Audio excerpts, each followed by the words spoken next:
자, 안녕하세요. 북소형 카페 여러분. 오늘은 인가적 설명 관련된 내용을 진행을 해보겠습니다. 자, 인가적 설명은 지금까지 4번 정도 기출문제 나왔던 거거든요. 근데 나온 거 보면 그렇게 어렵지 않게 나왔어요. 단순히 이제 이게 무슨 설명이냐 하는 게 2번 정도 나왔고, 인가적 설명 관련된 내용 측면에서 물어보면 한두 번밖에 안 되거든요. 자, 인가적 설명은 여러분도 알다시피 원인과 결과에 대한 설명이죠.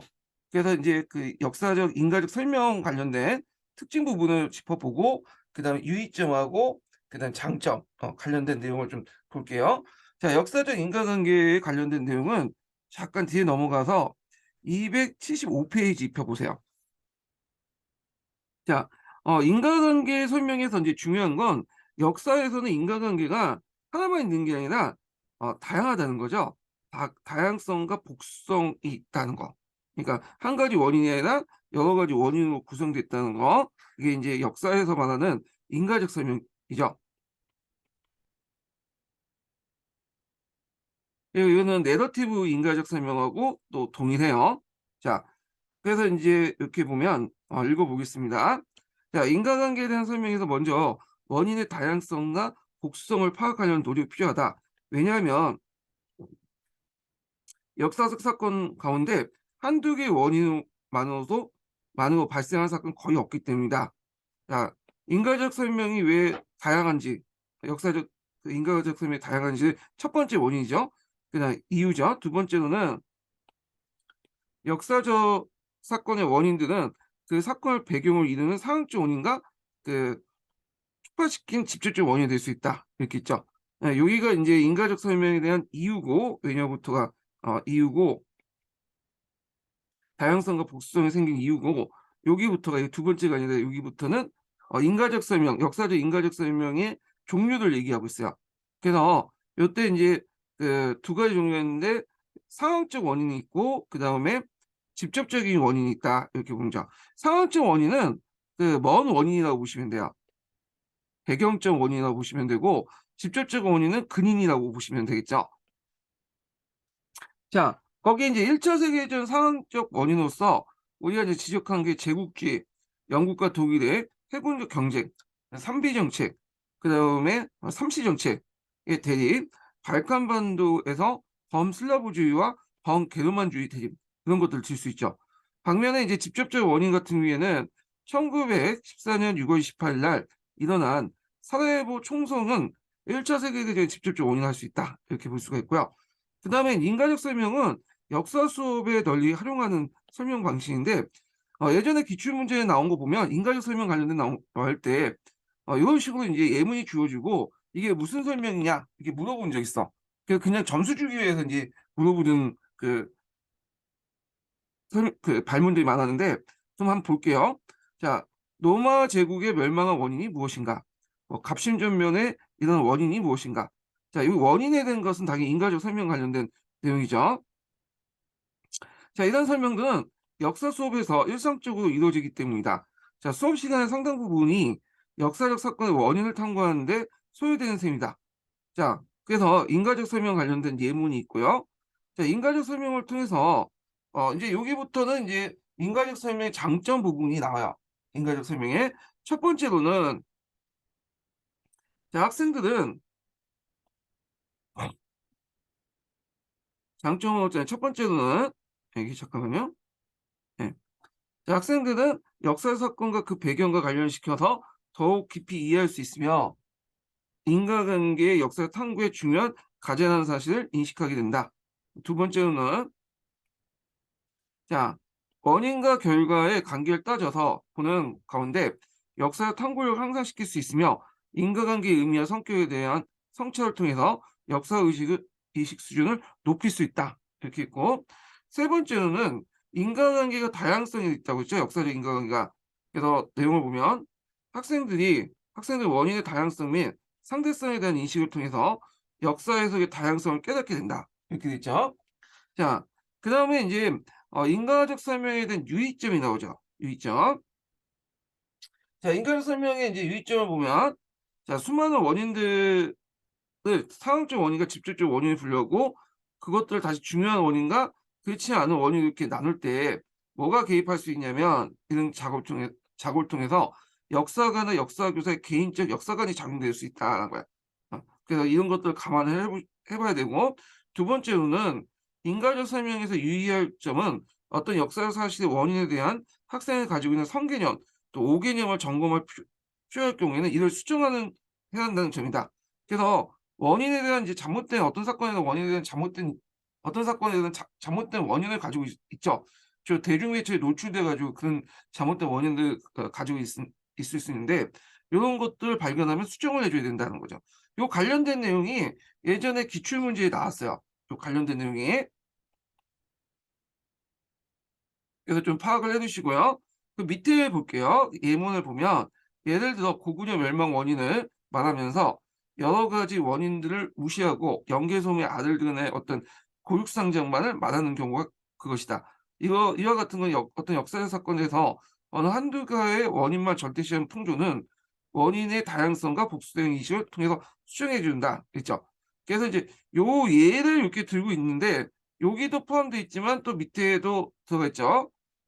보통 요것도 수정해 줄 대상이죠. 어느 한두 개의 원인을 젖듯이 하는 풍조는 원인의 다양성과 복수성에 대한 인식을 통해서 수정해 줘야 된다. 이렇게 세 번째 들 수 있는데, 이 유의점이 이제 요기에 대한 예를 든 걸로 돼 있는데 실제 내용을 문맥을 볼 땐 요거에 대한 예를 든 것 같아.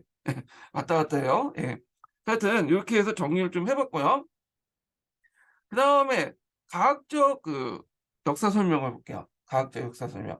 자, 과학적 역사 설명을 인제 주로 주창하는 사람들은 어떤 사람들이냐면 신실증주의자들. 예. 논리 실증주의, 그다음에 뭐 신실증주의자들이라고 하죠. 우리가 통상 알고 있는 실증주의하고는 좀 개념이 달라요. 보통 이 꽁트의 실증주의 같은 경우에는, 이거 뭐 시험 문제는 안 나오겠지만 이제 배경 지식상만 얘기를 할게요. 자, 꽁트의 실증주의는 어 연구 대상을 동학과 정하고 나눠요. 정학이라는 것은 현재 사회 상태를 그대로 인식하는 거, 법칙적으로 인식하는 걸 정학이라고 하고, 그걸 바탕으로 해서 앞으로 인제 미래 사회를 바꿔나가는 발전호수 동학을 연구하게 되거든요. 그러니까 현실을 바탕으로 미래를 발전시키는 어떤 연구를 한다. 이런 게 실증주의야. 근데 인제 이 논리 실증주의자는 요게 인제 동학과 정학 관련된 내용 중에 이 동학은 빼버려. 정학만 강조하죠. 그래서 현 상태는 뭐냐면 그 존재하 그냥 현 상태가 인제 뭐냐면 자연 형상처럼 존재하는 거고, 사형성도 그렇기 때문에 그거를 법칙적으로 이해해야 된다는 거야. 뭐 발전이니 뭐 이거 동력을 사회를 발전시키고 뭐 변화시킨 거는 그게 중요한 게 아니라 사회 형상은 자연 법칙과 똑같다, 자연 형상과. 자연 형상은 어떤 법칙이 운영이 되잖아요. 인간의 의지나 동기가 들어가서 이걸 변화시키지 못하죠. 마찬가지로 사회 형상도 똑같다는 거야, 자연 형상과. 그러다 보니까 인제 요 안에서 법칙이나 이런 것들을 찾는 게 제일 주요 목적이고, 이런 것들을 강조하고, 그리고 설명할 때도 이렇게 이제 사회 형성을 자유 형성을 동일하게 보고 그 안에 법칙적인 설명만 하면 된다. 사회 발전이나 원동력이나 이런 것들 얘기할 필요 없다. 이렇게 인제 주장했던 것이 이 논리 실증주의자들이에요. 자, 이 논리 실증주의자들은 과학 철학자들이 인제 주로 이런 논리를 듣는데, 그 과학 철학자들은 과학자들의 어떤 뭐랄까 방법론적 지식 같은 걸 연구하는 사람들이거든요. 그래서 우리가 인제 여기에 봤던 뭐 포프라든지 포프의 영향을 받은 햄펠, 음 그런 사람들이 다 과학 철학자죠. 그래서 포프 같은 사람들은 이제 열린 사회 적이라는 책을 통해서 이런 자연과학처럼 사회 형상도 연구해야 되고 역사학도 그런 식으로 연구를 해야 된다, 이렇게 주장을 해요. 어 그걸 이어받은 게 햄펠이야. 햄펠은 포프의 의견을 바탕으로 해서 이걸 어떻게 하면 이제 자연 형상을 뭐냐 이용할 자연사의 법칙을 발견한 것처럼 그 역사에서도 이런 법칙성을 어떻게 반영할까? 이런 것들 고민했던 사람이 햄필이거든요. 그래서 여기 포포와 햄필이 계속 나오긴 하는데, 이 사람들은 엄밀히 말하면 역사학자나 역사 철학자들이 아니에요, 이 사람들은요. 자연과학 철학자라고 보시면 돼요. 과학 철학자. 그래서 역교론에서 나와 있는 사람들 보면 뭐냐면 약간 역사 철학자나 뭐 이런 사람들도 있겠지만 상당수가 이렇게 과학 철학자나 뭐 문학 비평가들 등 역사학자가 아닌 사람도 많아요. 예. 자, 그러면 이 과학적 역사 설명을 이제 완비한 사람이 누구냐면 햄펠이라는 사람이야. 햄펠. 그래서 햄펠은 역사학에서도 과학적 설명 방식이 적용될 수 있다. 이렇게 이제 주장을 하면서 그 당시 이제 뭘 제시했냐면 과학적 설명 방식으로 그 영역적 법칙적 설명, 기납적 항력적 설명, 발생적 설명, 설명 스케치 이런 것들을 제시했어요. 예. 그래서 이제 이 설명 방식의 공통점이 뭐냐? 음, 구조가 어떻게 되냐면 CLE가 되는 거야. 예. 그래서 그 상황, 중간에 법칙이 있고 그다음에 그거에 대한 결과가 있죠. 물론 이 법칙은 여기 발생적 설명이나 설명 스케치처럼 왜냐면 중간에 생략할 수도 있어. 예. 이렇게 기본적인 구조가 이 구조예요. 그래서 이걸 이제 뭐냐 확립한 사람이 햄펠이라는 사람이에요. 햄펠. 요거 좀 기억을 해 두시고 근데 여기에서 좀 주의할 게 뭐냐면 영역적 법칙적 설명이에요. 이 영역적 법칙적 설명은 처음 제시한 사람은 누구냐면 포퍼예요. 포퍼. 근데 햄펠이 요 과학적 설명 방식의 영역적 법칙적 설명을 집어넣고 정리를 했어요. 예. 그래서 인제 그 남색 측에서는 햄펠이 영역적 법칙적 설명을 제시했다. 이런 식으로 얘기를 하고 있는데 그건 아니고요. 포퍼가 처음 제시했고 햄펠이 그걸 뭐냐면 과학적 설명 방식에 포함시켜 가지고 뭐지 했고 그걸 약간 수정했던 것이 뭐냐면 기납적 항력적 설명이에요. 예. 요렇게 이해를 해 주시면 되고 포퍼에 관련된 내용은 논란책이 있어요. 과학적 역사설 과학적 역사 설명에 관련된 내용이 그 논란책에 자세히 돼 있거든요. 학술적 논의가. 그래서 인제 이 녹색 그 남색 측은 이걸 좀 약간 요약해서 정리를 한 책이기 때문에 자세한 부분을 알고 싶은 분들은 논란책 한번 읽어 보시는 것도 괜찮아요. 예. 자, 허퍼 햄필은 이렇게 이제 과학적 역사 설명을 주장했는데 요게 이제 반대했던 사람이 예전에 말한 것처럼 누구죠? 간접론자죠. 이 사람은 이제 역사적 형상에 과학적 법칙이 적용되지 않는다. 이렇게 주장을 했던 사람들이죠. 그러다 보니까 인제 이 햄펠하고 간접론자 간에 논쟁이 막 일어나. 어 그래서 햄펠은 "역사는 과학이다." 이렇게 주장한 반면에 간접론자는 "역사는 과학적 법칙이 적용되지 않고 개별성이 더 중요하다." 개인의 어떤 의도나 동기 이런 것들 더 중요하다고 인제 강조하는 사람이고요. 결국에는 햄펠이 인제 관념론자들의 의견을 좀 많이 수용해 가지고 제시된 이론이 요 과학적 설명 중에 좀 약간 설명력이 과학적 역사 설명에서 약간 이제 뭐냐면 약한 부분이 설명 스케치야. 이 설명 스케치는 요 햄펠이 그 당시 이제 관념론자와 논쟁하는 과정에서 관념론자들의 의견을 좀 많이 반영된 이론이 설명 스케치다. 이렇게 보시면 될 것 같아요. 자, 그러면 인제 관련된 내용을 한번 읽어 볼게요. 먼저 볼 게 영역적 법칙적 설명이죠. 예.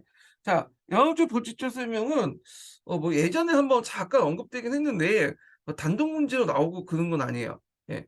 그래서 뭐 중요성이 약간 떨어지긴 하는데 이 영역적 법칙적 설명을 한번 읽어 볼게요.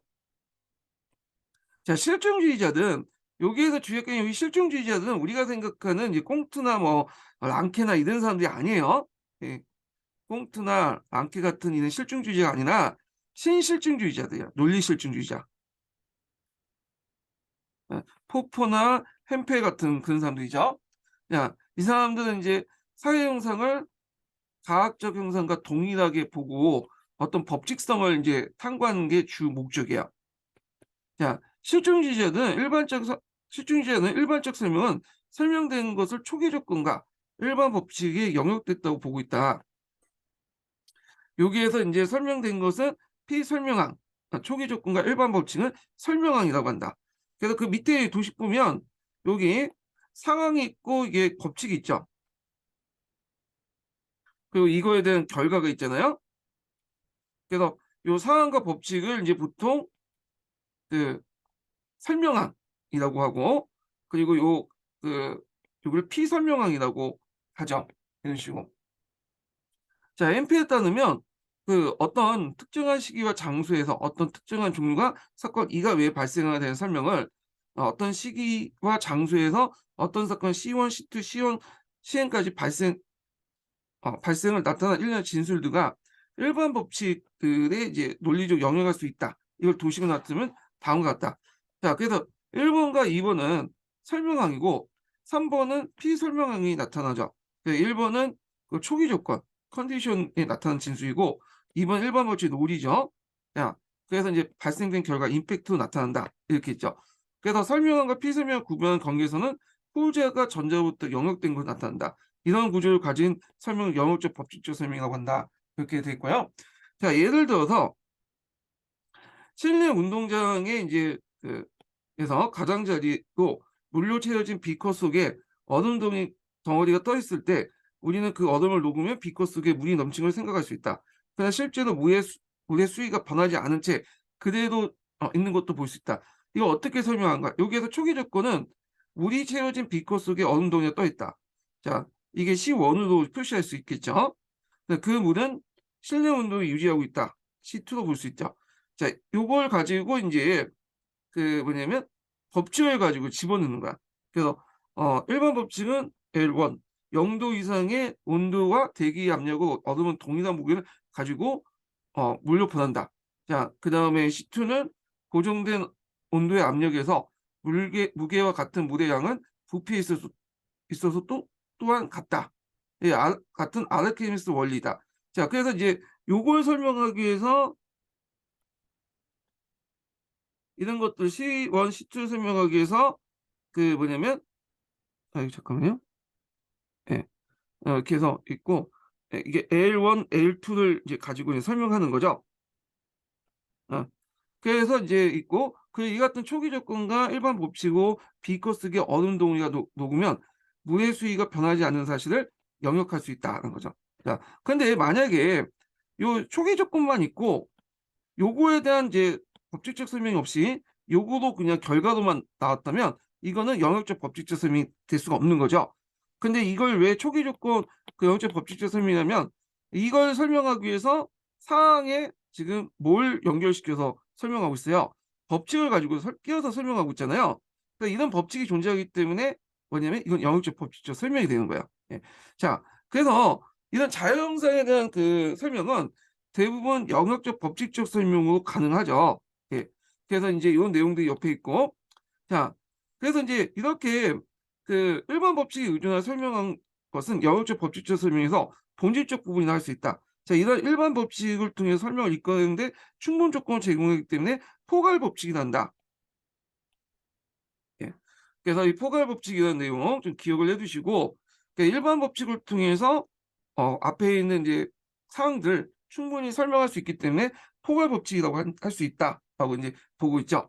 자, 그 다음에 이제 관련된 이제 내용들은 이제 학습의 유용점 관련된 내용들이 있는데, 요거는 뒤에 좀 볼게요. 이렇게 뒤에서 이제 좀 건너뛰고, 여기에 뭐 역사학이나 사회학이 적용될 수 있다는데 뭐 볼 필요 없을 것 같아요. 이 부분은. 그래서 건너뛰고 이제 어디에서 보냐면 그 281페이지 보세요. 281페이지. 자, 요 영역적 법칙적 설명의 장점이 나오죠. 유익 장점. 그리고 여기부터 해갖고 뒤에까지가 이제 뭐냐면 문제점, 뭐 유익점 이렇게 이제 볼 수가 있는데 요걸 좀 약간 정확히 외워둘 필요가 있겠죠. 자, 보면 첫 번째로는 사회과학적인 법칙이나 자연사에 관한 법칙을 이용하여 역사적 사실 제시만으로도 이해하기 어려운 복잡한 사건 내 인과관계를 논리적으로 이해하게 할 수 있게 해준다. 첫 번째죠. 자, 두 번째로는 초기 조건과 일반 법칙으로부터 사건의 결과를 영역하는 과학적 설명의 과정은 역사적 사고의 한 측면인 과학적 사고의 신장을 도움을 줄 수 있다. 두 번째고, 세 번째로는 과학적 설명의 원리는 역사 수업에서 자주 활용되는 탐구 학습에서도 유용하게 활용될 수 있다. 예, 세 번째죠. 자, 그래서 이제 이런 세 가지 특징들이 있다는 걸 좀 기억을 해두시면 되고, 그 다음에 문제점 볼게요. 문제점. 자, 이런 영역적 법칙적 설명의 논리를 도입할 때 문제에 대해서 이제 다음과 같은 비판이 있다. 내용이죠. 첫 번째로는 역사가들이 제시하는 실제적 역사적 설명 가운데 포괄 법칙을 찾아보기 힘들다. 그러니까 포괄 법칙이라는 건 어떤 상황이 주었을 때 그걸 커버해서 설명할 수 있는 법칙인데 역사에서는 이런 보편적 법칙이라는 게 존재하지 않죠.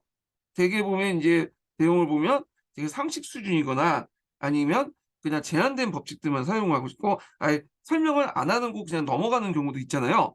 자, 이런 것들은 이제 있고 그래서 햄필도 역사적 설명에서 경험적으로 증거가 일치하는 법칙을 형성하기가 매우 어렵기 때문에 역사적 설명은 무언중에 당연한 걸 인정하는 법칙들로 유전할 수밖에 없다고 말한 바 있다. 그래서 햄필이 이제 이걸 그 영역적 법칙적 을 좀 수정해서 제시한 것이 기납적 확률적 설명이나 뒤에 이제 발생적 설명, 설명 스케치 이런 것들인데 발생적 설명과 설명 스케치는 요게 이제 법칙에 대해서 언급을 안 할 수 있죠. 그냥 이게 너무 당연한 것 때문에 넘어갈 수 있고 요런 거 연결시켜서 보시면 될 것 같아요. 그래서 실존주의자들이 법칙적 진술의 사례를 들고 있는 것은 사실상 앞에서 언급한 것처럼 상식적 수준의 일반화나 확률성이 낮은 수준의 법칙에 그치는 경우가 많다. 네, 그런 것도 있고요. 그다음에 둘째로는 자, 역사적 설명에서 초기 조건이나 일반 법칙부터 사건의 결과를 직접 영역해 내기가 어렵다는 것이다. 왜냐하면 인간의 역사 행위는 자연과까지 결정론적 과정에 있다. 이 결정론이라는 건 뭐냐면 어떤 그 결과가 이루어지면 결과가 나타나면 결과가 한 가지 원인에 의해서만 귀결된다. 이렇게 이제 보는 거야. 자, 예를 들어서 비코에 물이 있어요. 물은 100도씨 끓죠. 100도씨 아니면 안 끓잖아요. 한 가지 원인밖에 없잖아. 100도씨 밖에. 근데 이 자연과 같이 인간의 행위는 한 가지 원인을 뿐만 아니라 여러 가지 원인으로 진행이 되잖아요. 그러니까 이게 한 가지 원인으로 이렇게 돌아가서 한원에서 설명할 수 없다는 거야. 자, 그래서 자연과에서 같이 결정적인 과정에 따라 전개된 것이 하며 여러 가지 변수, 다양한 원인에 의해서 고려해야 하기 때문이다. 이렇게 볼 수가 있고요. 자, 세 번째 또 문제점이 뭐냐면 역사는 독특성과 자율성의 관점에서 과학적 설명에 반대하는 사람이다. 왜냐하면 역사라는 거는 보편성을 추구하는 게 아니죠. 뭘 추구하죠? 개별성을 추구해. 개별적인 사건이나 인물이나 이런 것들을 추구하잖아요. 자, 그러다 보니까 이제 이게 안 맞는 거죠. 보편성을 추구하는, 법칙을 추구하는 과학적 설명하고. 자, 역사가가 어떤 사건을 설명할 때 그 사건의 일반성보다 특수성에 더 관심이 있다. 자, 예를 들어서 역사가는 프랑스 혁명을 설명할 때 혁명의 일반적 성격에 관심 있는 게 아니라 프랑스 혁명이 갖고 있는 이 특수한 성격에 관심 있는 거죠. 예. 자, 이거는 이제 우리가 개념이나 개념 학습할 때 개념을 너무 강조할 경우에 어떤 문제점이 있다고 했어요? 원래 역사학의 본질과 벗어날 수 있죠. 개념은 일반성을 추구한 반면에 그 역사학 같은 경우에는 어떤 개별성을 강조하잖아요. 그러니까 이걸 하나의 도구로서 이용을 해야지 뭔가 그 개념에 초점을 맞춰서 수업을 하면 본만이 전도될 수 있다. 그런 것도 있죠. 이런 거 연결시켜서 좀 보시면 될 것 같아요. 자, 그다음에 두 번째가 이제 기납적 확률적 설명이에요. 자, 요거는 예전에 한번 시험문제 나왔죠. 04년 기출문제 나왔어. 음. 그래서 이제 기납적 확률성 설명하고 이런 그 관련된 법칙과 관련돼서 시험문제 나왔거든요. 요거는 앞에서 이제 설명한 영역적 그 법칙적 설명 있죠.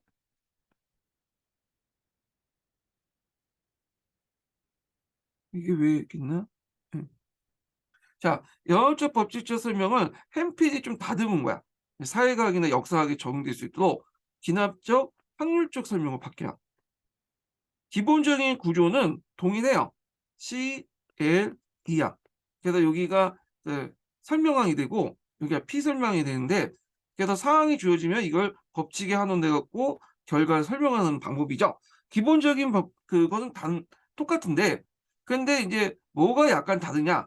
요 L이 적용하는 방법이 다르죠. 자, L이 이제 뭐냐면 영역적 법칙적 설명은 포괄 법칙이고 이게 완벽하게 100% 적용하려고 했잖아요. 근데 이걸 포기했어. 어. 그래서 인제 인간 사회는 이제 이렇게 100%딱 정의할 수 없잖아요.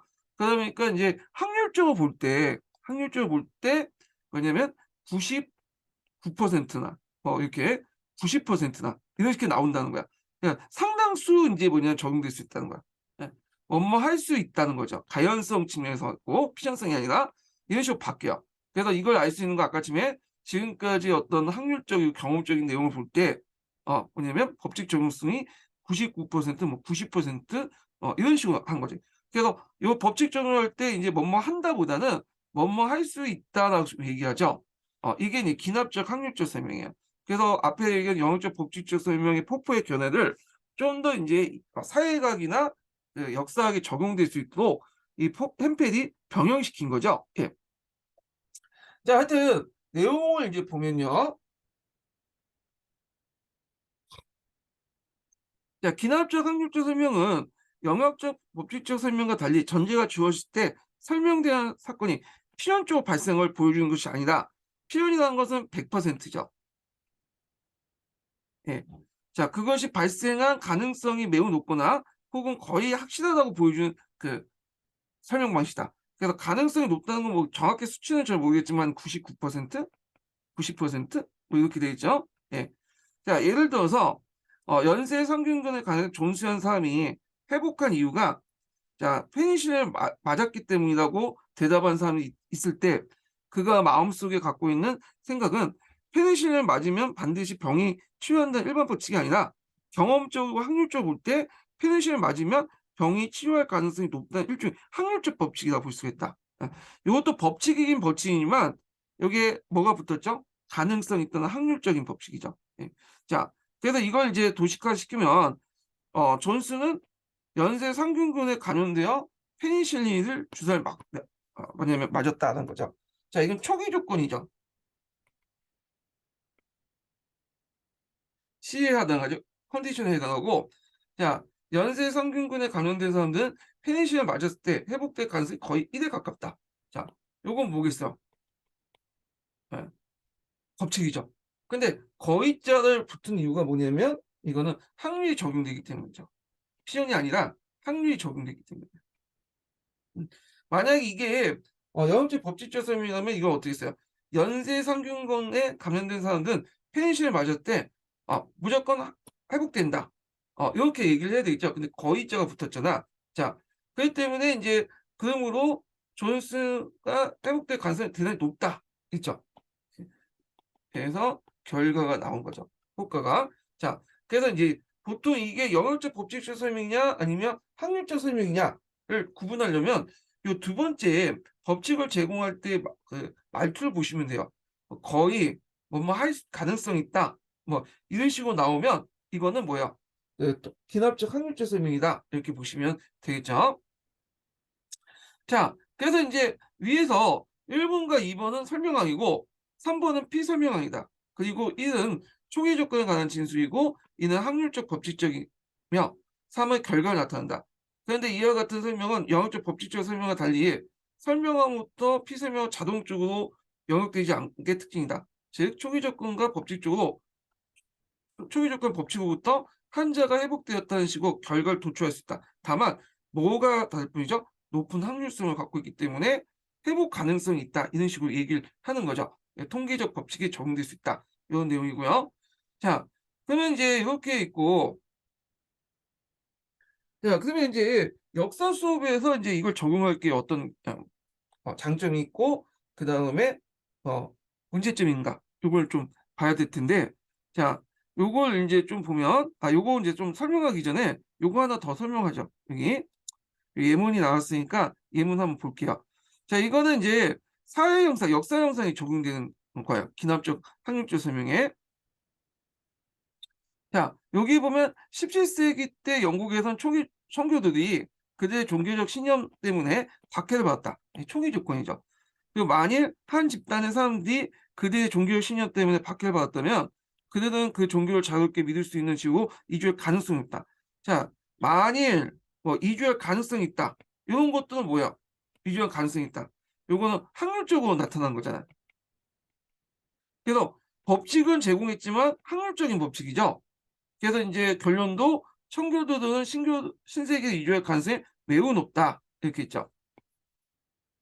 그래서 역사에서 이제 적용할 때는 좀 이게 뭐냐면 어, 적용되기 편하다는 거죠. 영역 법칙적성보다 기납적 설명이 어떤 그 적용 가능성이 높은 이유가 이렇게 역사 같은 경우에는 이제 확률로 이게 적용될 수 있는 부분이 많기 때문에 그런 거죠. 예. 그래서 요런 것들을 좀 기억을 해 두시면 될 것 같은데 요게 이제 역사학이 이제 역사 교육에 적용될 수 있는 이유죠.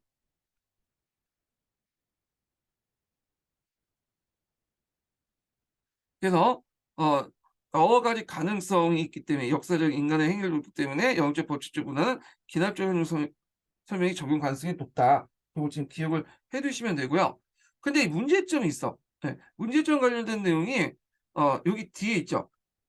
이게 표현 방법에서 좀 문제가 있는데 보면 역사에서는 그 기납적 항주적 설명을 이용할 경우에 지적되는 가장 큰 문제점은 역사에서 어떤 사건이 일어날 확률이 1에 가깝다거나 0.90의 확률이 있다는 식으로 정확한 통계적 확률이 제시되기 쉽지 않다는 거다.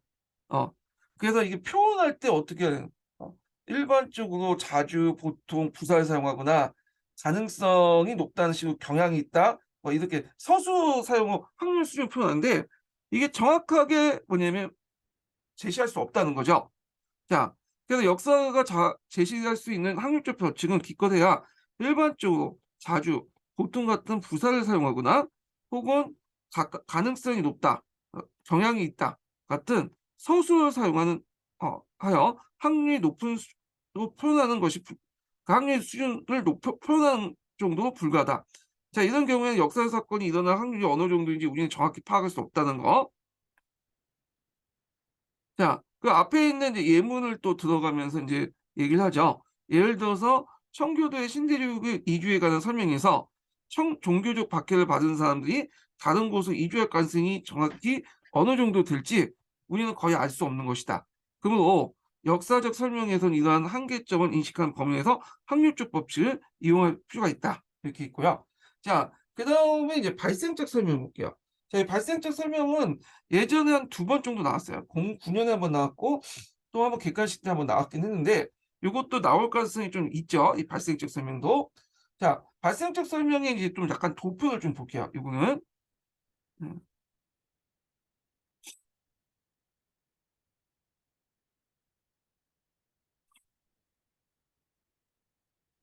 자, 요것도 기본적으로 CLE 구조를 가지고 있어요.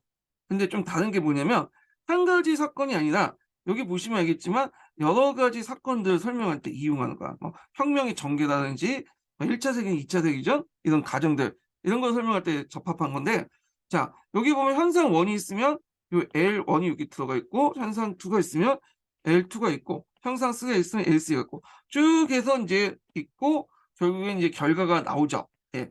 그러니까 결과를 설명하는데 한 가지 현상과 한 가지 법칙이 적용된 게 아니라 여러 가지 현상과 여러 가지 법칙이 적용된다. 이렇게 보시면 돼요. 예.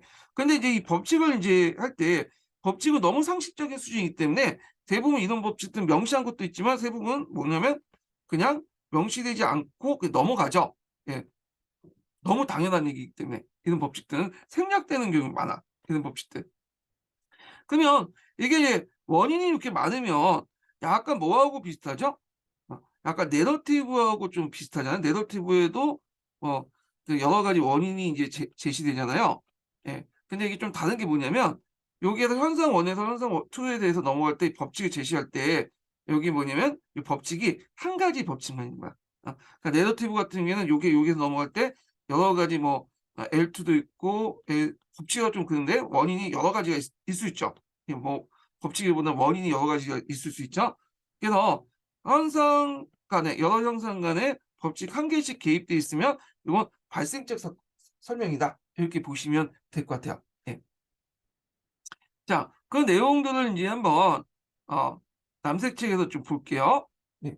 요 지금 제가 남색책을 좀 읽고 있지만 요 남색책 끝나고 파란 책도 같이 읽을 거예요. 파란 책에도 그 과학적 설명 방식이 있거든요.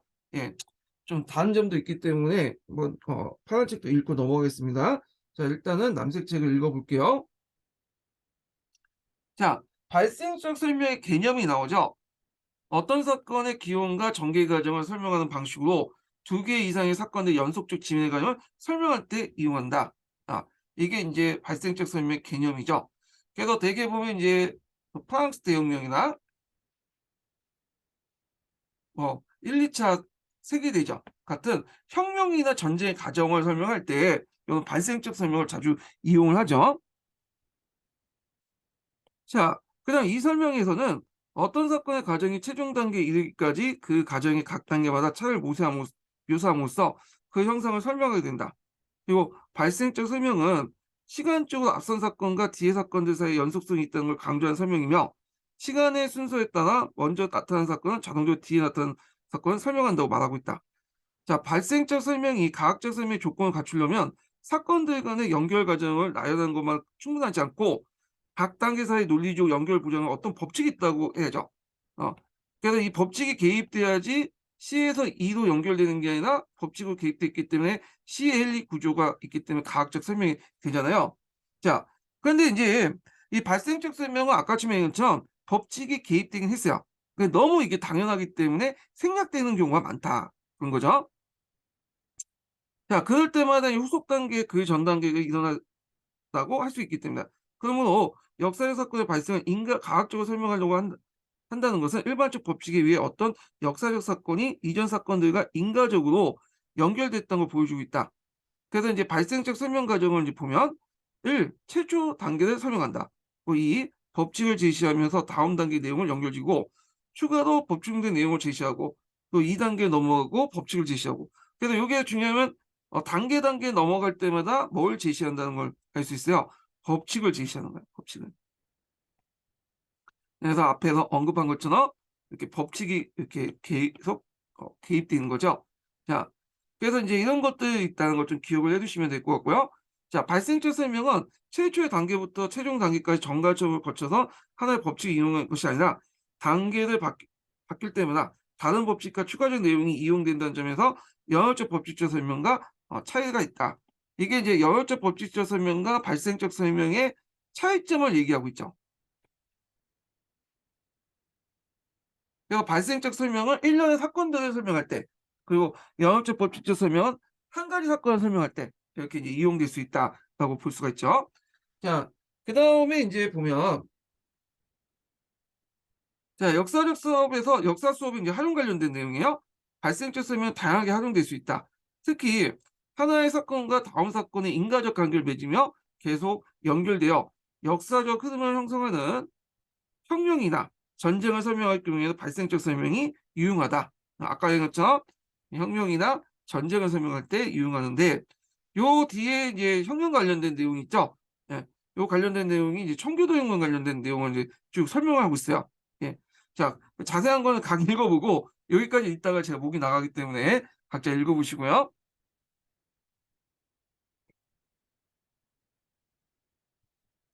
자, 위의 설명은 요런 단계에서 이제 하게 되죠. 뭐 제임스 힐스, 찰스 힐스의 전제 정치, 국왕과 의회 대입 쭉쭉 해갖고 쭉 사건들이 나열돼 있잖아요. 근데 이제 이 사건 사이에 뭐가 개입돼 있냐면 법칙이 개입돼 있죠. 법칙이 쭉. 자, 그래서 이제 이 사건 사이에 이제 법칙이 개입됐다. 요 법칙이 개입된 걸 관련된 내용이 그 밑에 있죠. 각 단계 인과관계를 가지고 있는 것을 연결하는 법칙이 존재하기 때문이다. 자, 1번을 보면 제임스 힐스와 찰스 힐스의 전제 정치에서 국왕과 위의 대립 이렇게 넘어갈 때 1번과 2번 C1과 C2로 이렇게 넘어갈 때 이게 법칙이 개입되어 있는 건데 어떤 법칙이 개입되냐면 의회가 존재하는 나라에서는 국왕이 자의적인 전제 정치에는 국왕에 의하여 대립을 초래한다. 이런 법칙이 있고 그다음에 여기 3번에서 4번 넘어갈 때 내나라의 발생과 의회파의 정치, 의회파의 승리, 의회파의 분열 넘어갈 때 자, 여기에 법칙은 뭐가 들어가 있냐면 경쟁 세력을 물리치고 독점 세력을 구축하는 당파는 내부 분열을 걷기 쉽다라는 법칙이 있죠. 예. 뭐 이렇게 법칙이 개입되어 있는데 자, 그래서 이런 법칙들을 이제 하나하나 개입하면 설명하는 것이 발생적 사건이다. 설명 방식이다. 이렇게 보시면 될 것 같아요. 근데 요 발생적 설명 방식은 근데 이런 법칙들이 안 나와 있잖아요. 그건 뭐냐면 너무 이게 당연한 거기 때문에 이런 것들이 이제 그냥 언급되지 않고 그냥 넘어가는 거죠. 예, 이런 것들을 같이 기억을 해 두시면 될 것 같아요. 자, 그러면 이제 발생적 설명 과정이 발생적 설명의 어떤 장점을 볼게요. 장점. 자, 장점을 보면 발생적 설명은 복잡한 역사적 사건을 몇 단계로 구분하고 인과관계를 중심으로 각 단계 설명, 각 단계 사건들을 서로 연결시키는 방식으로 설명을 전개함으로써 역사적 사건에 대한 학생의 논리적 분석적 이해 능력을 높일 수 있다. 두 번째로는 역사적 사건을 그 기원부터 최종 단계까지 발달적 계열의 선상에서 파악하게 함으로써 학생들의 인과관계 복합성을 깨닫게 하고 이를 통해서 학생들의 역사인식을 촉진시킬 수 있다. 두 번째 장점이죠. 그 다음에 세 번째는 발생적 설명은 일반 법칙을 이용하여 각 단계의 사건들의 발생을 정당함으로써 학생들의 과학적 사고적 신장에 크게 기여할 수 있다. 이게 세 가지 장점이야. 그 다음에 문제점 있죠. 예, 여기 문제점 관련된 내용을 보면, 자, 각 설명의 각 단계마다 적절한 법칙을 제시하기가 쉽지 않다는 거. 그래서 이제 발생적 설명에서는 설명의 각 단계마다 법칙이 필요하기 때문에 하나의 역사적 사건을 설명하기 위해서 여러 종류의 법칙이 동원하게 된다. 특히 프랑스 혁명이나 1, 2차 세계대전 같이 수많은 사건들이 중첩되어 일어난 복잡한 역사적 사건을 설명할 경우에 더 많은 법칙들이 동원해야 하는데, 하나의 사건을 설명하기 위해서 각 단계마다 적절한 법칙을 동원하는 것은 현실적으로 거의 불가능하다. 그러므로 발생적 설명에서는 아까처럼 말했지만 설명의 각 단계나 법칙을 제시하기보다는 암시적으로 가정하는 게 많아요. 예. 다 일일이 언급되고 너무 상식적인 수준이기 때문에 암시적으로 가정된다. 이렇게 보시면 될 것 같아요. 자, 그 다음에 설명 스케치 볼게요. 자, 설명 스케치는 앞에도 언급한 것처럼 햄펠이 그 당시 자율론자, 관념론자들의 의견을 많이 수용하는 거야. 자, 그래서 이제 이걸 이제 그 다른 책에서는 뭐라고 하냐면 생략적 부분적 설명이라고 하죠. 예. 그 다음에 또 이제 뭐냐면 소모적 설명이라고 해요. 전묘적 설명은 낫겠다.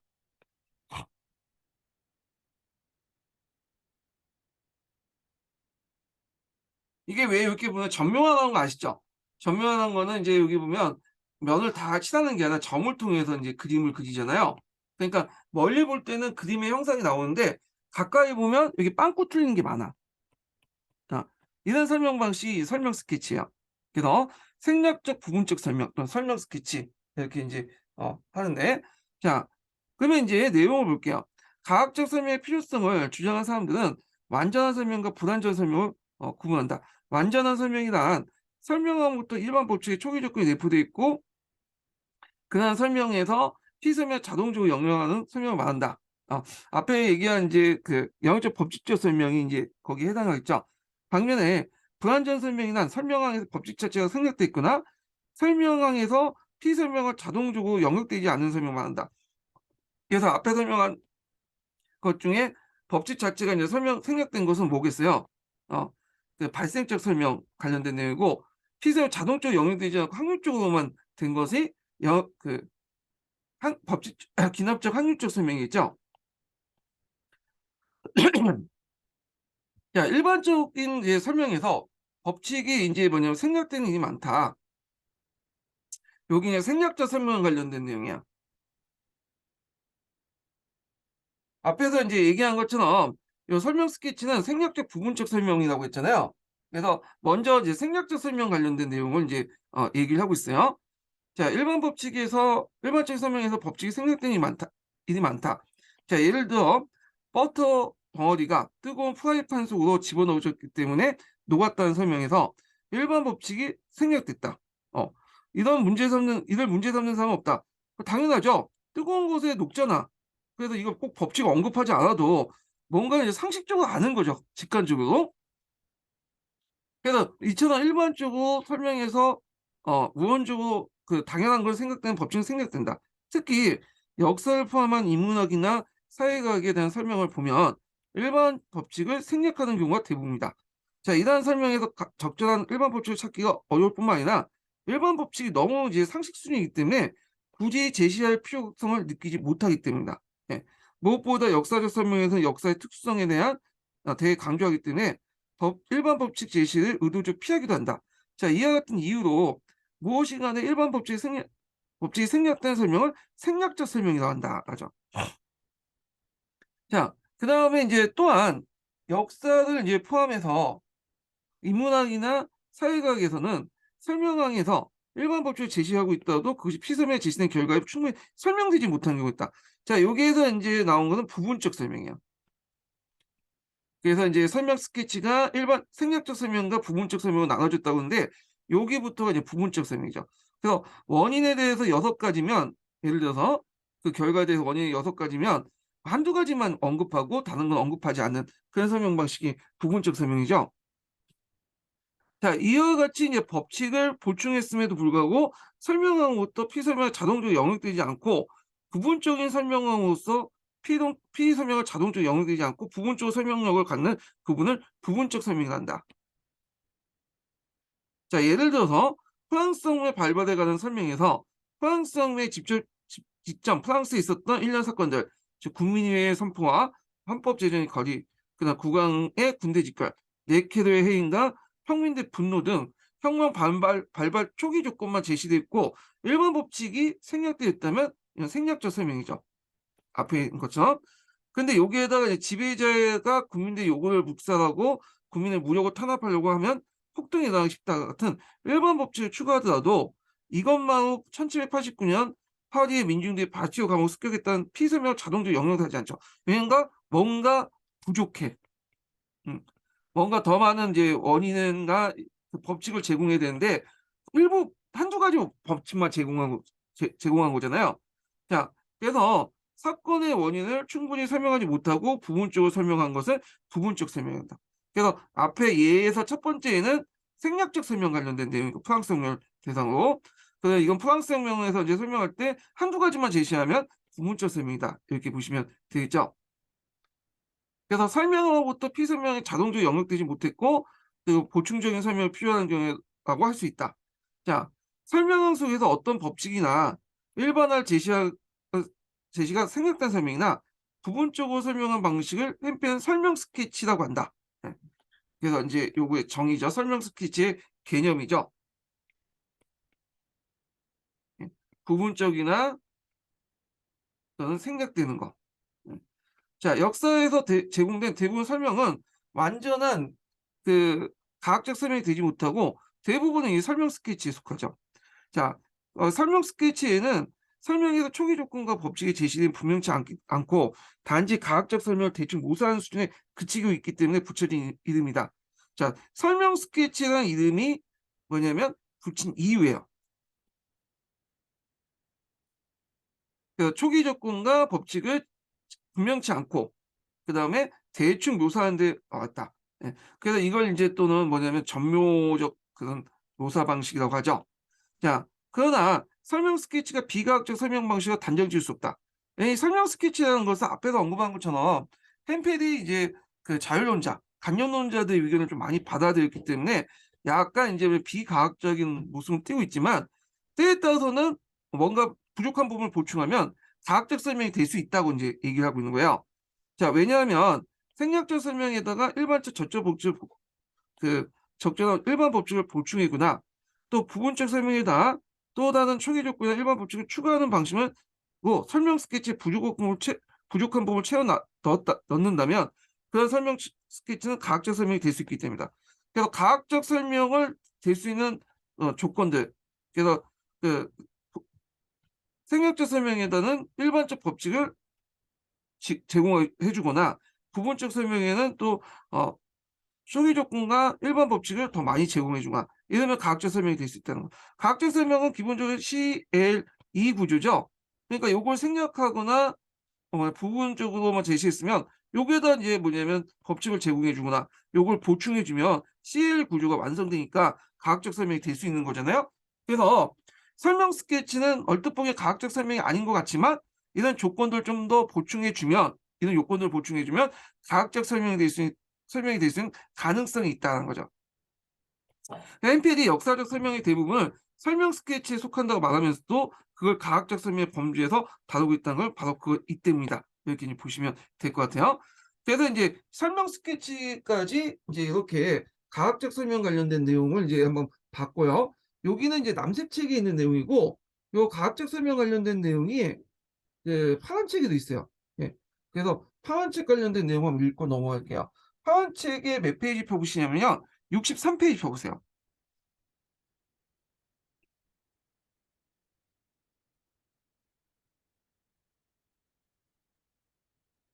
자, 여기 과학적 설명 관련된 내용 있죠? 자, 요거 하기 전에 첫 번째 인증번호 알려드릴게요. 첫 번째 인증번호는 52번입니다. 예. 첫 번째 인증번호 52번이에요.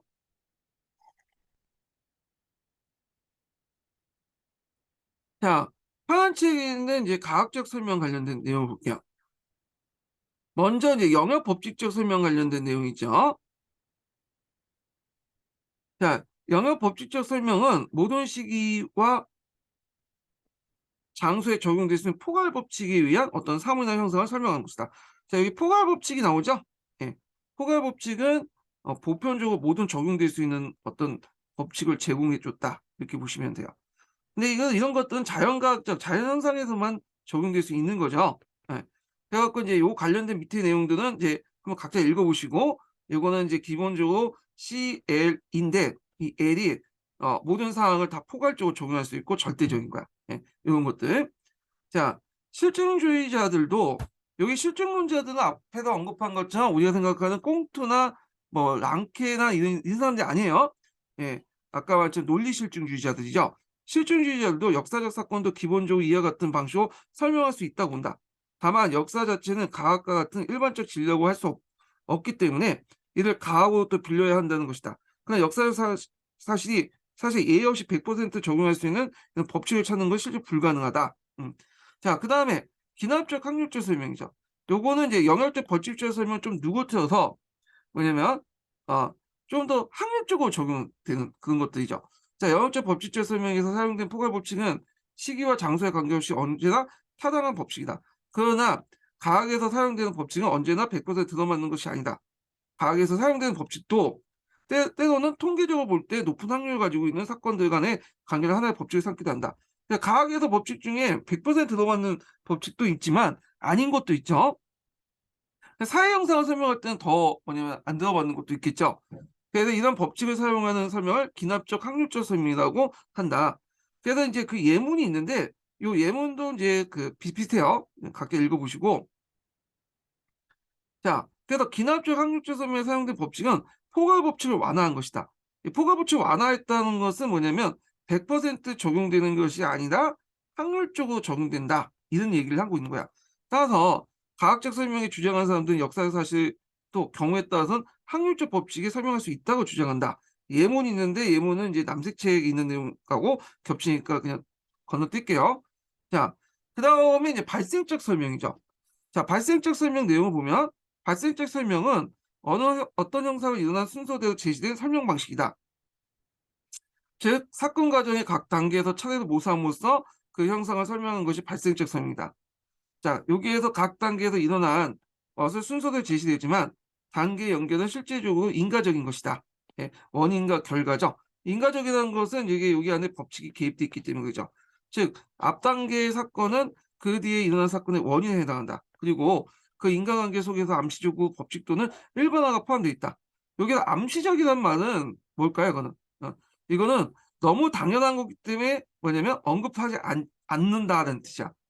그래서 이렇게 법칙이나 일반화가 너무 당연한 거기 때문에 언급되지 않는다. 이렇게 보시면 돼요. 그래서 요거는 이제 서양 중세에서의 면죄부 판매 관련된 내용이거든요. 그 앞에서는 이제 뭐냐면 그 청교도혁명에 관련된 내용이었죠. 예, 파란 책은 좀 달라요. 그래서 여기도 볼 수 있는 게 면죄부 판매도 이렇게 발생적 설명을 적용할 수 있는 게 어떤 기원을 이제 뭐냐 추구할 때는 찾을 때는 이 발생적 설명이 맞다고 했죠. 기원, 면죄부 기원에 관련된 내용이 있는데 뭐 요건 한번 읽어보세요. 예, 아마 이제 서양사 쪽에서는 도움이 되실 것 같아.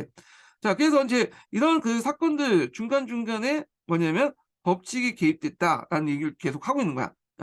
그래서 이제 여기 보면 뭐 다 읽지는 못하고 요 중간 사이만 읽어볼게요. 자, 1번과 2번 사이. 1번과 2번이 뭐예요? 십자군 모집에 의한 면죄부를 인정해주고 참여자들 몰려든 그 사이에는 법칙이 있는데 어떤 법칙이 있냐? 사람들은 대가를 얻을 수 있을 때 위험을 감수하기도 한다. 같은 법칙이 있고 그 다음에 여기 4번과 5번이죠. 4번과 5번은 대사면의 해 변제부 판매하고 면제부의 발행의 주기가 짧아졌다. 아마 이제 돈 때문에 그런 것 같은데, 자, 한번 돈을 벌게 되면 점점 그 더 많은 돈을 벌고 싶다 같은 법칙이 있죠.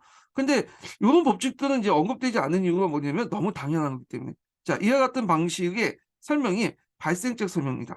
그래서 발생적 설명 역시 법칙이 개입되어 있으므로 과학적 설명의 일종이라 볼 수 있다. 과학적 설명 제가 얘기한 것처럼 구조가 CLE, 이런 구조로 되어 있다고 했죠. 자, 그 다음에 생략적 부분적 설명이 있는데, 생략적 부분적 설명은 앞에서 언급한 설명 스케치와 관련된 거야. 예. 그래서 설명 스케치가 다른 말이 이제 생략적 부분적 설명이야.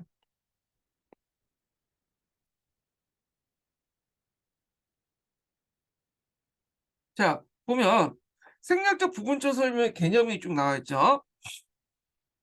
생략적 부분적 설명은 실제로 그 법칙이 게재되어 있지만 외형적으로는 그것이 생략했거나 원인이 가지고 있는 여러 가지 속성 중 일부분만 가지고 역사를 설명하는 것으로 설명 스케치도 한다. 알죠?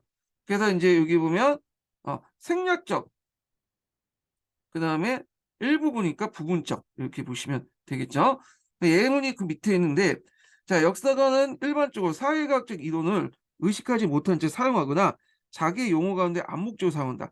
캐셔드가 이제 노비콘강을 걷는 것은 그의 야망 때문이다라고 설명하면, 자, 이 설명에는 커다란 야망을 가지고 있는 사람은 위험성이 있더라도 모험적인 행동을 한다 같은 심리학적인 법칙이 생략돼 있다. 왜냐면 왜 생략돼 있어요? 너무 당연한 상식적인 얘기이기 때문에 생략된 거죠. 그래서 법칙 자체가 겉으로 드러나 있진 않지만 설명하는 사람이나 듣는 사람 모두 이런 법칙을 은연중에 인식하게 되는데, 이런 설명 방식을 생략적 설명을 한다. 그리고 이제 요 뒤에는 부분적 설명 관련된 내용이 나와요. 여기 마지막 단락에는, 자, 역사적 사건의 원인은 다양하다. 그러나 우리는 역사적 사건을 설명할 때 원인을 모두가 아니라 가장 핵심적인 의견, 자, 핵심적인 것을 이거여 설명하는 경우가 많다. 그러니까 여러 가지가 아니라 부분적인 거, 우리가 중요하다고 생각하는 것을 가지고 설명하는 경우가 많죠. 자, 이런 형태의 설명을 부분적 설명이란다. 자, 예컨대 프랑스 혁명이 직접적으로 발달한 이끌어지는 1789년 7월 14일 날 프랑스 민중들이 바스티오 감옥을 습격했다라는 사건에 대한 설명을 생각해보자. 우리는 이 사건에 대한 설명을 앙시안 레지임 하에 프랑스와 같은 선행 조건과 혁명에 관한 일반 법칙에 의해 설명한다고 한다. 그러나 이러한 선행 조건과 법칙은 바스티오 감옥 사건, 습격 사건을 완전히 뭐냐면 설명해주지 못한다. 대부분 역사적 사건이 그렇듯이 바스티오 감옥 습격은 프랑스 혁명의 한 과정이지만 다른 요소를 가지고 있다. 자, 위에 선행 조건과 법칙에 대한 설명은 바스티오 감옥 사건 습격을 프랑스 혁명의 하위 범죄 포함시킬 때만 타당하다. 즉, 프랑스성을 부분적으로 설명하고 있는 거야. 그러니까 바스틸 사건은, 습격 사건은 프랑스 혁명이 일어나기 위한 하나의 그 원인에 불과한 거지, 여러 가지 여러 가지 원인이 더 많이 있죠. 예. 그래서 이런 것들은 다 부분적으로 설명하고 있다. 자, 실제로 많은 역사적 설명에는 모든 원인과 법칙을 일일이 제시하지 않는다. 단순히 원인과 결과를 그대로 연결짓기도 하고 여러 상황 중에 중요한 한두 가지만 언급하기도 한다. 이런 측면에 볼 때 생략적 부분적 설명은 역사 설명의 두드러진 특징으로 보는 겨냥했다. 왜 생략적 그 부분적 설명이 역사 설명의 두드러진 특징이라고 얘기할 때 요 내용을 쓰시면 되겠죠. 예, 그 이유죠. 자, 그래서 이제 이렇게 해서 이제 그 과학적 설명 방식을 이제 끝냈고요.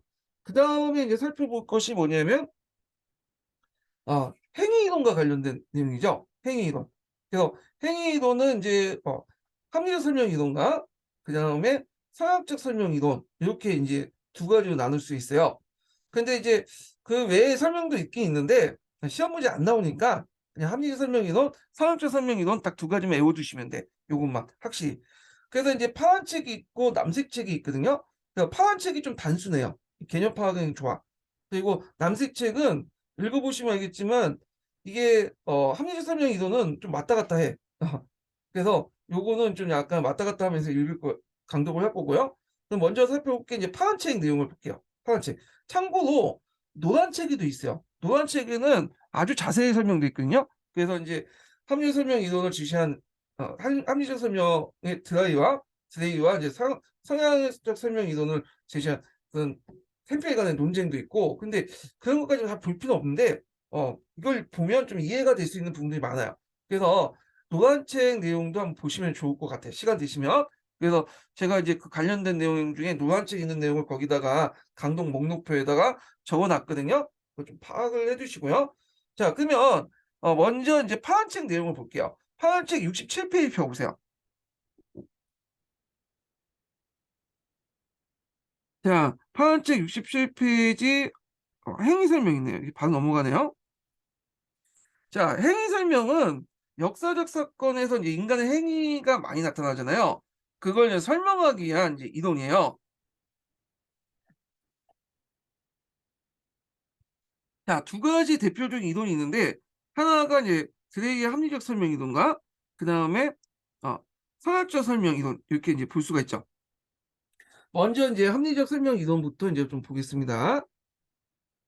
아, 자, 그 합리적 설명에는 드레이가 이제 주장을 했는데 요게 되게 많이 나와요. 그래서 지금까지 몇 번 나왔냐면 94년도에 나왔고 01년도에 나왔고 06년도에 나왔고 09년도에 나왔고 11년, 13년, 16년, 19년 하나, 둘, 셋, 넷, 다섯, 여섯, 일곱, 여덟, 아홉 번? 9번이 나왔어. 그래서 최근에는 좀 약간 안 나오긴 해요. 21년부터 이제 안 나오긴 하는데 또 어떻게 튀어나올지 모르죠. 그게 되게 중요한 그 내용이에요. 볼게요.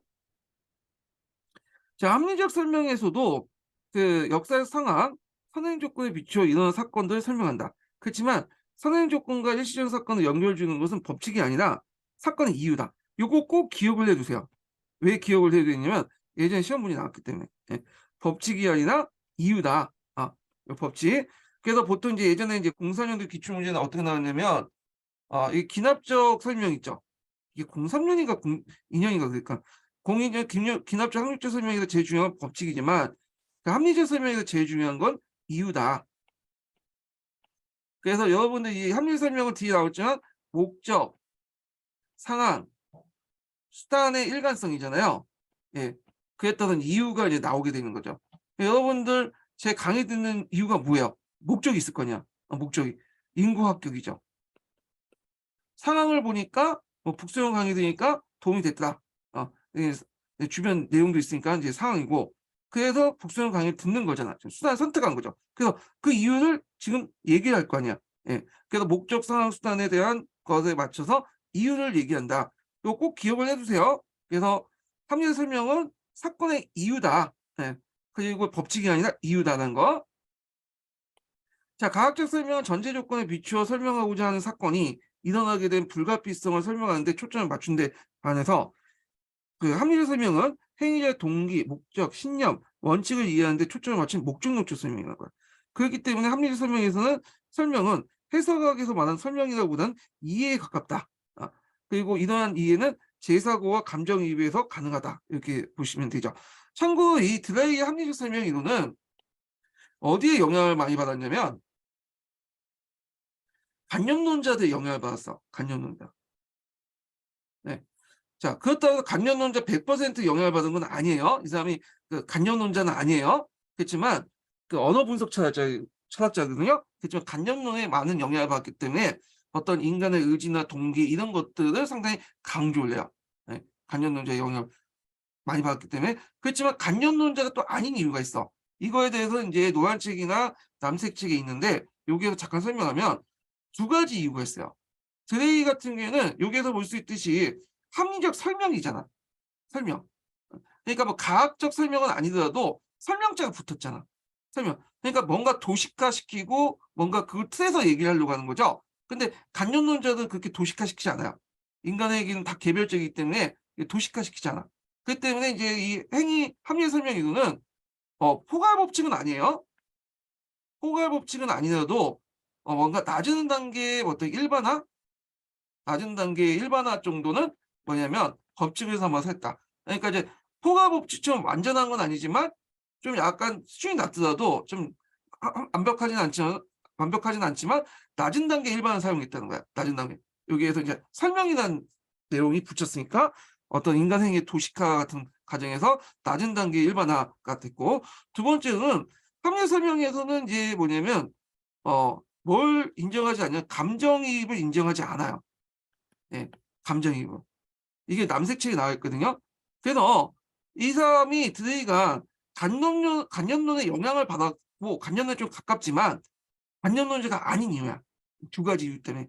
그래서 낮은 단계 일반화 사용했고 그다음 감정이입을 역사 연구 이용하는데 뭐냐면 이용하지 않았다. 이게 두 가지 이유거든요. 요거 노란책, 요거 남색책에 있는 내용이에요. 예. 자, 그래서 이제 이런 내용을 보시면 되고, 자, 그래서 이제 제사고와 감정이입이 왜 가능하다는데, 요게 감정이입 빼세요. 이 남색책에 이런 내용이 없어요. 감정이입 사용하지 않았다기 때문에, 요건 파란책 내용이 좀 틀린 것 같아. 자, 하여튼 이렇게 있고, 자, 보면 갑신전변에 대한 설명을 예를 들어보자. 합리적 설명에 따르면 갑신전변을 일으키는 계야당의 의거에 설명하게 된다. 갑신전변의 발생 조건은 계야당과 보수당이 대립하고 있다. 자, 발생 조건, 그 다음에 청해의 내정 간섭이 심해지다.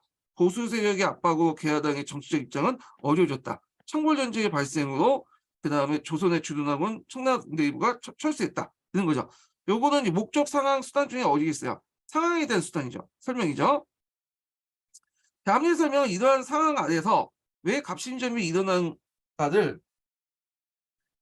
계야당 의도에 맞춰 설명하는데 의도는 뭐예요? 이 목적이 연결되어 있죠. 그래서 계야당은 청해 간섭을 배제하고 자주적인 독립국가를 건설하고 있다.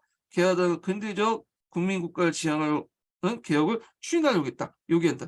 이런 것들은 다 목적에 해당하죠.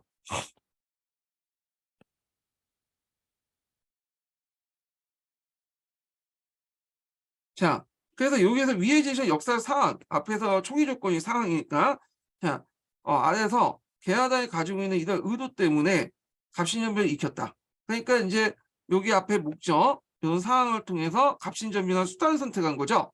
예. 자, 이처럼 행위자의 동기나 의도, 목적에 의거해 일어난 사건을 합리 설명한다. 이렇게 보시면 돼요. 그 다음에 성향적 설명 볼게요. 성향적 설명은 이제 누가 제시했냐면 이 사람이 제시한 사람이 두 명 있어요. 처음에 제시한 사람이 누구냐면 가디너야. 가디너. 가디너. 가디너가 제시했고 가디너는 이제 개인 성향 분석을 하거든요. 그걸 이제 뭐냐면 햄필이 이걸 이제, 비판적으로 이제 받아들여서 그 당시 집단 성향을 해요. 예. 자, 근데 이제 문제는 이 가디너가 이제 예전에 시험 문제 나왔어요. 뭐 이성계라든지 코어테스라든지 이런 사람들은 요 햄펠 가지고 이동 가지고는 설명이 안 돼요. 이 가디너 이동 가지고 설명을 할 수 있거든요. 근데 이 가디너에 관련된 내용이 어디에 있냐면 여기 읽어보시면 알겠지만 여기는 없어. 여기는 파란 책에도 없고 남색 책에도 없어요. 남색 책에도. 그래서 가디너 얘기를 했더니 이해를 못하신 분들이 있더라고. 이거 노란 책에 나와 있거든요. 그래서 이 노란 책 관련된 내용이 이제 햄펠이 막 비판을 해가지고 수정을 해갖고 서울제 설명 완성시키는데 햄펠의 이론만 나왔지 가디너 이론은 안 나왔어. 근데 청상 문제가 나온 거 보면 뭐 이성계나 코어테스나 이런 사람들 다 뭐냐면 이 가디너 이론 가지고 얘기를 해야지만 설명될 수 있는 부분이 많아요. 예. 그래서 그거는 제가 이제 뭐냐면 노란책 읽기는 좀 그러니까 요거는 제가 역교는 그 교재 가지고 좀 얘기를 해볼게요. 예. 역교는 가지고 가디널 이론이 있는데 가디널 볼게요. 자, 여기 보시면 알겠지만 상학적 설명 이론은 자주 나오죠. 아니, 요것도 몇 개 나왔어? 한 7개, 8번 나왔네. 앞으로 나올 것 같아. 그래서 낼 거 없으면 그냥 우리가 이제 그 반찬 없으면 김치 내오잖아요. 김치 같은 존재야. 여기가. 자, 하여튼 뭐 있는데 가디노 이론을 좀 볼게요. 가디노는 이제 이거 일단 서학적 설명 이론의 이제 내용을 볼게요. 서학적 설명 이론은 인간의 어떤 규칙성을 전제하는 거야. 네. 그래서 인간의 결정이나 행위에 인간의 합리성을 근거로 보는 인간의 의향, 믿음, 태도, 개성 등 일반적 성향을 두고 있다.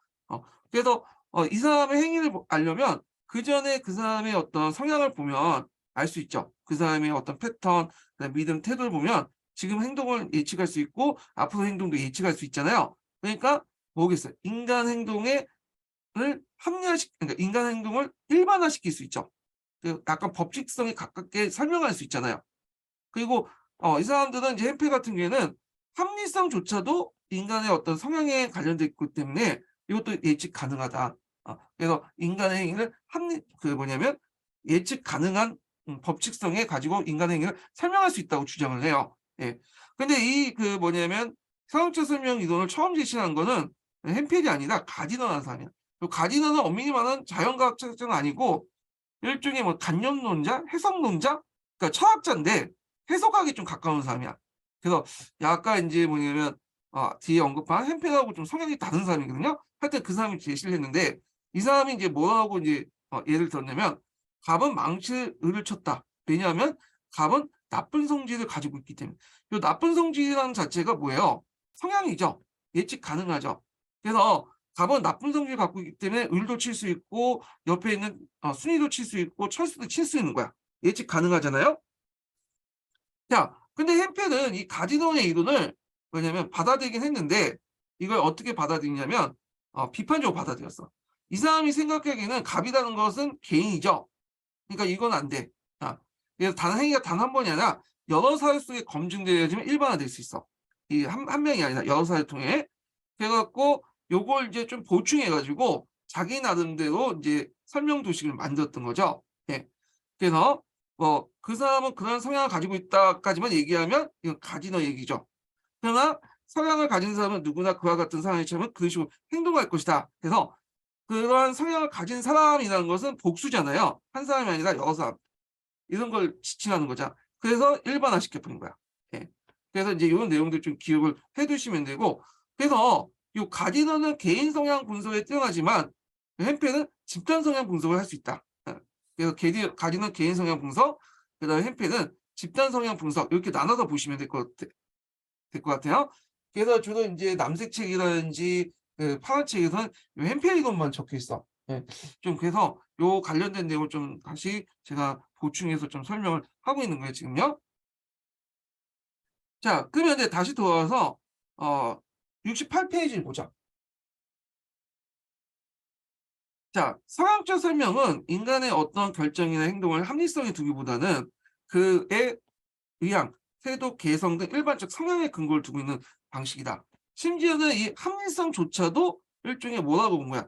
성향이라고 본 거죠. 합리적으로 행동하는 사람들은 지금도 합리적으로 행동할 거고 나중에도 합리적으로 행동할 거고 과거도 합리적인 행동을 했을 거 아니야. 그러니까 예측 가능한 거죠. 그래서 인간성 자체를 규칙으로 전제를 하고 있다. 그래서 인간성에 대한 일반화 수입할 수 있다. 이렇게 보시면 돼요. 그래서 성학적 설명에서는 인간의 동기나 목적을 항의하는 이유를 생각하지만 그것을 설명의 전제로 삼지 않으며 인간의 행동은 특정한 방향으로 행동하려는 성향에 의해서 결정된다고 한다. 이러한 성향을 가진 사람은 이러한 행동을 할 것이라는 성학적 설명의 초점이다. 심지어는 합리성조차도 성향으로 돌려서 합리적 성향을 가지고 있는 사람들은 이렇게 행동할 것이다라는 것도 이제 가능한 거죠. 합리성도 성향이니까. 자, 이것은 하나의 법칙이다. 따라서 성향적 설명은 과학적 설명의 성격을 가진다. 이렇게 보시면 될 것 같고요. 그 예를 들게 갑신전명이에요. 그래서 앞에서 이제 얘기한 갑신전명하고 여기서 언급한 갑신전명을 다르게 이제 설명하고 있거든요. 보면 합리적 설명에서는 계하등의 의도나 목적을 가지고 갑신전명을 설명하잖아요. 그래서 앞에서 얘기한 것처럼 이제 합리적 설명 자체가 목적론적 설명이잖아요. 그러나 사역적 설명은 계하당의 성향에 주목을 해요. 사역적 설명을 따르면 계하당은 청의 간섭을 배제하고 자주적 독립국가를 세우려고 했다거나 근대적 국민국가를 목표로 하는 개혁을 추진했다는 등 동기만으로 그들의 정변이나 비선 수단을 써서 정권을 장악하려는 행위를 충분히 설명할 수 없다. 그래서 이거는 부족해. 뭔가 더 있어야 돼. 사회적 설명에 따르면 개화당이 갑신전변을 일으킨 이유를 충분히 설명하기 위해서는 개화당은 성급한 유혹을 가진 급진적 성향의 사상가들이다. 자, 여기에서 볼 수 있듯이 이제 개화당이라는 집단을 들면서 이 집단뿐만 아니라 대체적 성급한 유혹을 가진 사람들은 급진적 성향 사상가들이다. 이렇게 있잖아요. 그러니까 요거는 복수를 얘기하고 있죠. 복수. 개화당의 성향을 고려돼야 한다. 이와 같은 이제 언급된 상황에서 그러한 동기를 가진 개화당이 갑신전변을 일으킨 것은 그들의 성향 때문이다. 성급한 위협을 가진 급진적 성향의 사상가들은 자신의 목적을 달성하기 위해서 전변과 같은 정치적 비상수단을 도출한다. 그래서 개화당이라는 것뿐만 아니라 성급한 유혹을 가진 계하당 외에 여러 집단들 공통점을 묶어가지고 설명을 하고 있죠. 예. 따라서 서열적 설명은 하나의 법칙적 설명을 갖고 있다. 요게 법칙은 뭐겠어요? 예. 요건 성향이고, 성향에 대한 그 성급한 유혹을 가진 사람들의 어떤 특징을 갖고 있다는 건 법칙이죠. 그래서 성향을 법칙으로 학시켜서 법칙과 연결해서 그 행위를 설명하고 있죠. 이런 성향을 갖고 있는 사람들이 이런 법칙에 따라서 이런 행동을 하고 있다. 법칙적 설명을 가지고 있다는 걸 볼 수 있죠. 자, 이 뒤에는 이제 행위 설명의 이제 역사학적 유용성 관련된 내용이야. 자, 행위 설명에 따라 학습할 경우 학생들 역사는 곧 인간의 활동이며 역사적 만드는 것이 인간이라는 사실을 인식할 수 있다. 또한 역사적인 인물이 어떤 행위를 결정하는 과정을 추론함으로써 역사적 사건을 보다 객관적으로 이해할 수 있으며 분석적 사고를 기를 수 있다. 자, 그리고 세 번째로는 지나친 그 행위 설명은 지나친 가치 함양 중심의 인물 학습을 대신한 새로운 방법이 될 수 있다. 또한 합리적 설명을 활용할 경우에 당시 역사적 상황에 대한 폭넓은 인식이 하기 위한 어려운 학생이라도 어떤 역사 사건이 왜 일어나는지 비교적 쉽게 이해할 수 있다. 왜? 여기 동기나 목적 같은 것들이 이제 들어가 있기 때문이죠. 알 수 있기 때문에. 그래서 1번, 2번, 3번 같은 경우에는 전반적인 행위 설명에 대한 이용할 때 뭐냐면 장점 관련된 내용이고, 4번은 이제 뭐냐면 따로 합리 설명을 이용할 때 장점을 얘기한 거죠. 예, 이렇게 이제 기억을 해두시면 되고, 장단점 관련된 내용은 여기는 간단하게 이제 얘기하고 있지만 남색책 내용에서 자세히 언급되고 있어요. 그 내용이. 그래서 요건 남색책 강조할 때 좀 더 자세히 살펴보기도 하죠. 요 부분은. 자, 그러면 남색책을 이제 좀 볼게요. 자, 남색책은 그 몇 페이지에 있냐면요. 먼저 그 합의 설명 관련된 내용인데 요게 왔다 갔다 하거든요. 이론이. 이거 합의 설명 이론도 있고 그 연관돼서는 나이트 이론도 있고 마틴 이론도 있고 그런데 요것도 한번 시간이 좀 남아도니까 읽어보고 그 다음에 상황적 설명 이론을 좀 남색책 찾아서 읽어볼게요. 요 관련된 내용을. 자, 요거는 좀 쉬었다가 진행을 하겠습니다.